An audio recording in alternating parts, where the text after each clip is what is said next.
The issue is not the election. The election is a battle in a war. It is not something unto itself. The result of this election in itself is a matter of indifference.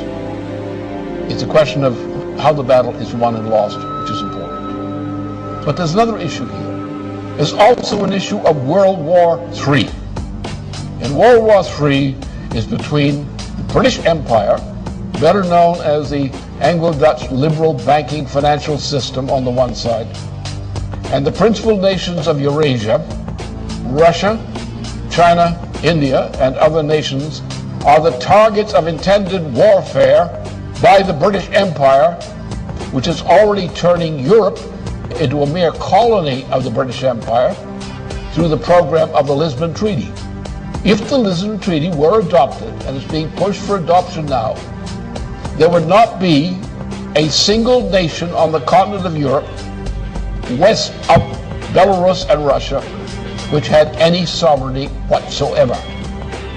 The British Empire would control the entirety of that region of Europe, from Portugal to the borders of Belarus and Russia, as a puppet of the Anglo-Dutch liberal financial interests.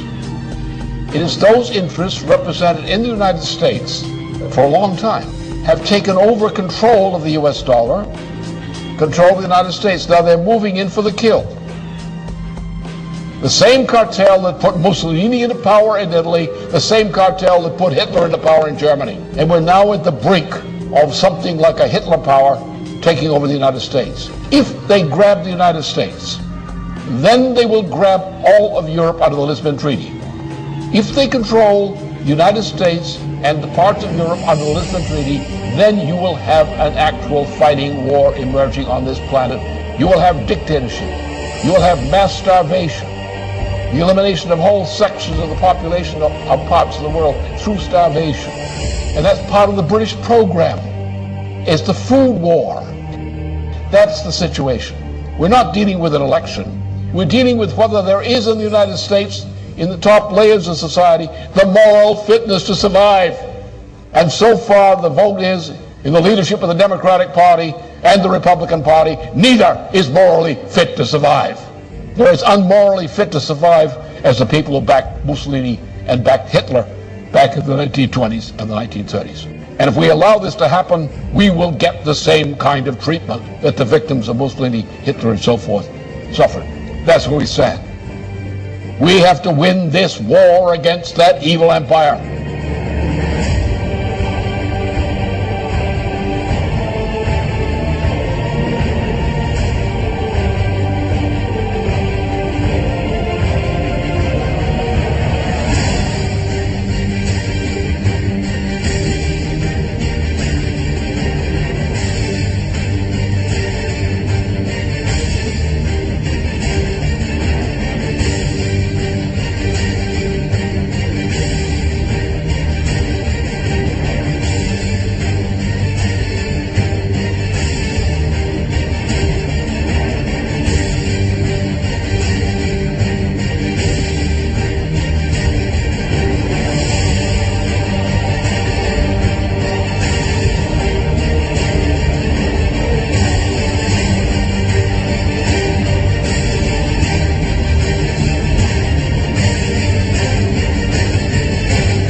Now, for a number of months now, there has been a worldwide food crisis caused by many things, by the financial policies, various kind of management deals, by the WTO, which ought to be eliminated, by the promotion of biofuels, which is destroying food supplies.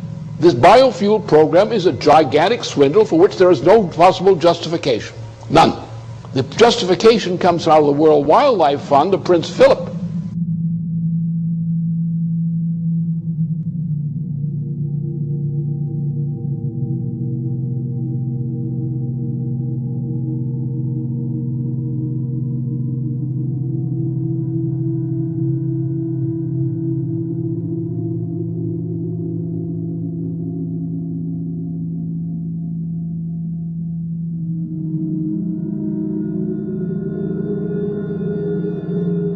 in Zimbabwe, for example. What's the crime? You have an African population in Zimbabwe, which was one of the biggest fighters against the British Empire. They're not allowed to develop their own territory because London, by various mechanisms, prevents them from doing so. And London uses the farms it allows to prosper in former Rhodesia to feed the populations of Britain. So you have non-African farmers running farms, producing food in Zimbabwe for the edification and fattening of Brits. But the rest of the population is inhibited in any attempt to develop. What they've done is they've taken industries, manufacturing industries in particular, agriculture in particular, and countries which were good agricultural producers or good manufacturing producers have been stripped of those industries. Those industries have been taken to populations where the lower 80% of the population is illiterate. So you have colonies of manufacturing in countries in Asia, Africa, and so forth, South America, where the people, the 80% of the population, does not participate in the economy. You have areas which used to be food-producing areas which no longer produce food. Because what you're having is a world dictatorship under the name of globalization, better called a new Tower of Babel, in which the cultures are being destroyed as the United States is being destroyed, as Germany is being destroyed, as Italy is being destroyed, as France is being destroyed, and the attempt to make war on China, India, and Russia. And that's the intent of the British Empire.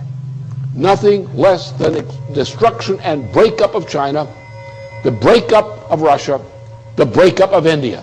That is the policy of the British Empire now. This is what the game is.